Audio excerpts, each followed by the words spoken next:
Hello Desert Bearhawk fans. We're back in the shop tonight for a real quick video to show you how this C-frame riveter is riveting, or how it's assisting me to rivet my spars.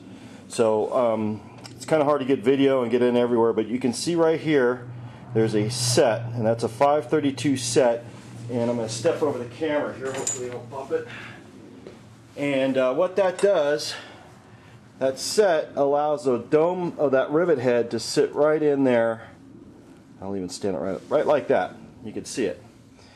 And so the rivets on the spar are coming up through the bottom, and there's a dome on the bottom. And when I go to drive that particular rivet, I just put that rivet right in that set right there.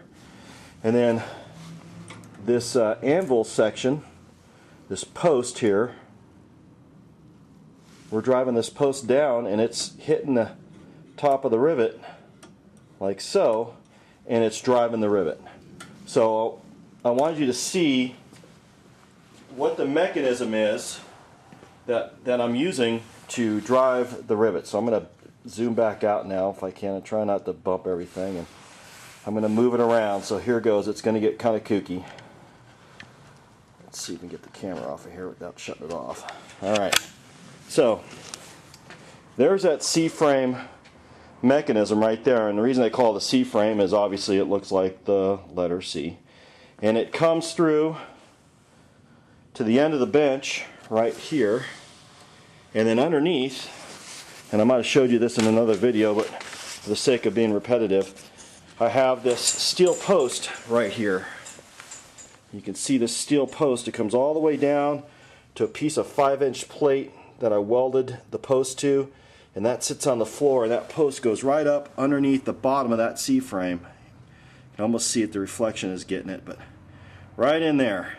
And what happens is that's supporting the C-frame, so when I drive a rivet, nothing moves. So the only thing that can move is the rivet, and it does. So that's the method I'm using to drive down these rivets, and you can see here, here's a couple of them right there. Hopefully it'll focus in. I don't know if it will.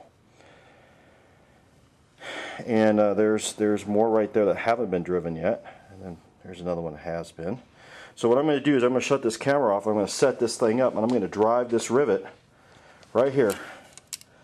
And we're going to show you how easy it is to drive that rivet and get great success when you're doing it. So let me reposition the camera and the spar, and I'll be right back. Okay, we're back. I've repositioned the spar, so I have this rivet lined right up, and it's that rivet head sitting in that cup underneath the set, and then the anvil is right over the top, and I always check to make sure that the rivet is kind of centered up this way and centered up that way. And the reason I'm doing that is if that rivet sets off in the bottom and I get to beating on it with this 4-pound hammer right here, I am going to make some serious damage, probably ruin the spar, have to junk it. We don't want to do that. So I always take an extra second to kind of make sure it feels like it's in there and then look like it's lined up. And then it's a matter of 3 good whacks with this 4-pound hammer. So I hold this anvil down so it's in position. And here we go. You're going to watch it happen. So, and there it is. That rivet's driven perfect right there. Let's zoom in on that bad boy, see if we can see it. Let's see, get the camera down over there. Maybe we can get it. But you can see it's certainly, oops, wrong direction. It's certainly much flatter than the one next to it. You know what? As a matter of fact, what I'm going to do is while you're watching, I'm going to move over. I'm going to put this rivet right there, and I'm going to drive it too. And you can watch that happen right there. So try to slide this spar over. It's kind of a pain because there's all those calicos and everything sticking out the bottom to keep it from going where it needs to be going. So I think I'm lined up there. I look pretty good there. Look pretty good there. So you're going to actually see me drive this thing right down in and set her home. So here we go. You ready?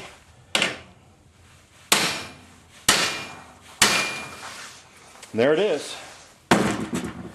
You saw it happen live. So it beats the heck out of using a rivet gun because every rivet sets perfectly and there's no risk of damaging your spar by having a rivet gun or a bucking bar get away from you.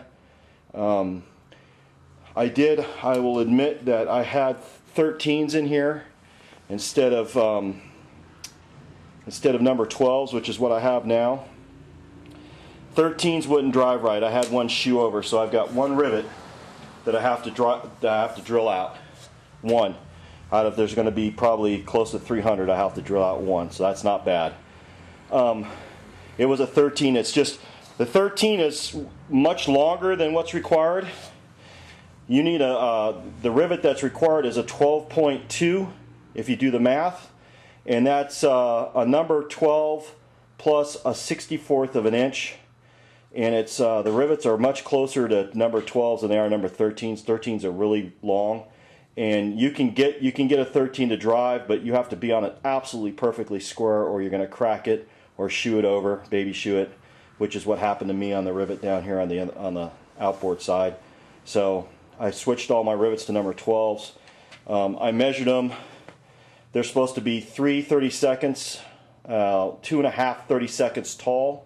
That's half D, 1/2 D, and with my eyeballs, that's what they are, and they're supposed to be 7.5 30-seconds in diameter when the shop head's formed, and that's what they are. So I'm calling that a victory, and like I said, this is perfectly set now.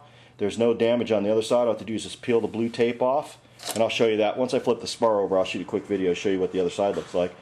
But it's just a matter now of just moving all around different places. You don't want to rivet this, you don't want to rivet 3 or 4 or 5 of them in a row.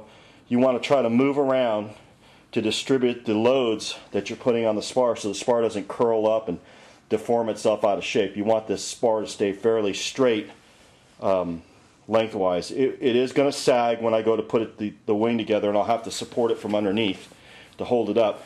But up and down this direction, you don't want this thing to curl up or banana down either direction. So you don't want to, because if I drive a whole bunch of rivets here and nothing here, the top cap strip's going to expand out a little bit, and that's going to cause it to banana down. So that's why we're doing it what somebody called it the lost binary method. You just kind of look around and pick one out, and eventually you'll have them all done.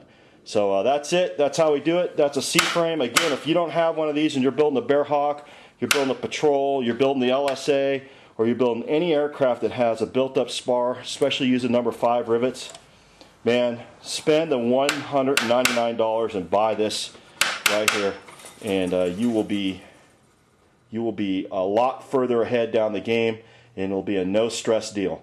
The worst thing you have to worry about is missing, when you swing your hammer, just missing the top. And if you can't hit the top of that post with a hammer, then maybe you shouldn't be building an airplane. So that's it in the shop for now, and as always, thanks for watching, and I'll see you next time.